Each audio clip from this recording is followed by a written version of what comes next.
Holding a screaming newborn triggers an immediate, intense stress response in the human body. Your heart races, your palms sweat, and panic sets in. But that scream is a biological necessity. Human infants are born altricial, meaning they are completely helpless. Crying is the sole evolutionary tool they have to ensure their survival. The problem is that exhausted parents often respond to this alarm system with pure instinct.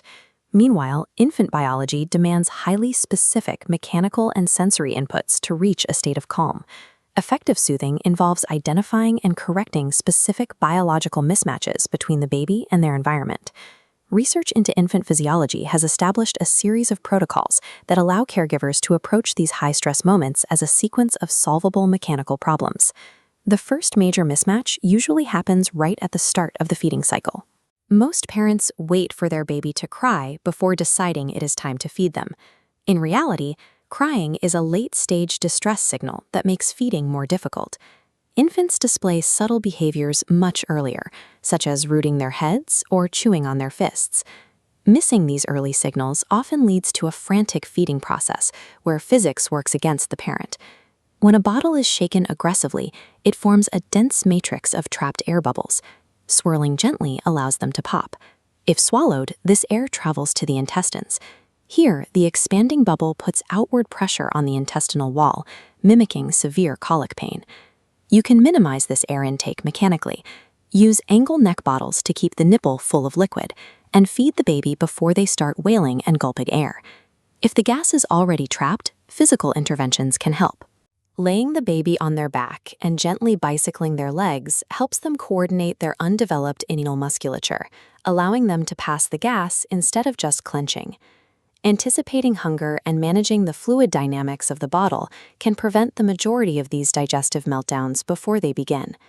Even with a perfectly fed baby, parents often create a sensory mismatch by placing them in a silent, perfectly still nursery. For 9 months, the womb was a loud, dynamic environment, dominated by the rushing sound of maternal blood flow.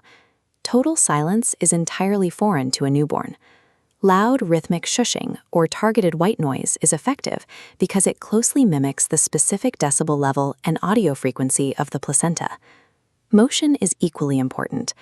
Biologists observe a physiological phenomenon called the transport response in many altricial mammals, where infants automatically become docile when carried. This line graph illustrates the transport response in action in human babies.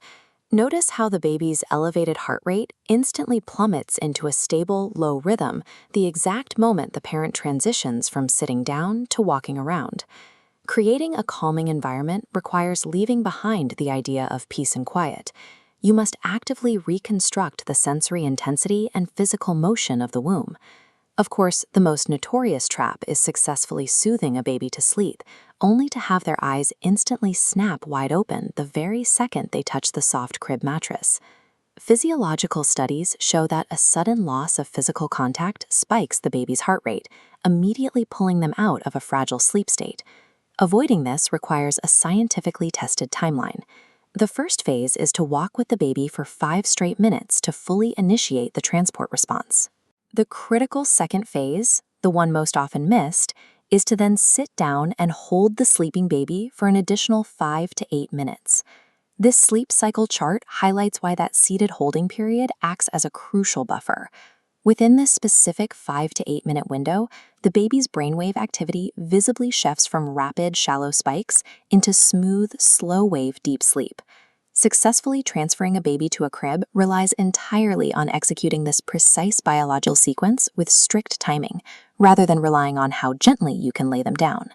However, sometimes you will follow every scientific protocol flawlessly, and the crying simply will not stop.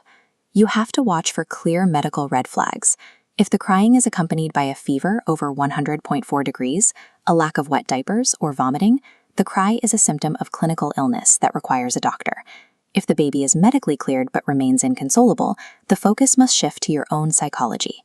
Prolonged crying causes intense physiological burnout and extreme frustration for the caregiver. If you are reaching a breaking point, the ultimate psychological failsafe is to place the baby safely in the crib, shut the door, and step away for 10 minutes to regulate your own nervous system. Navigating a baby's crying cycle requires understanding the infant's biological limits and fiercely protecting your own.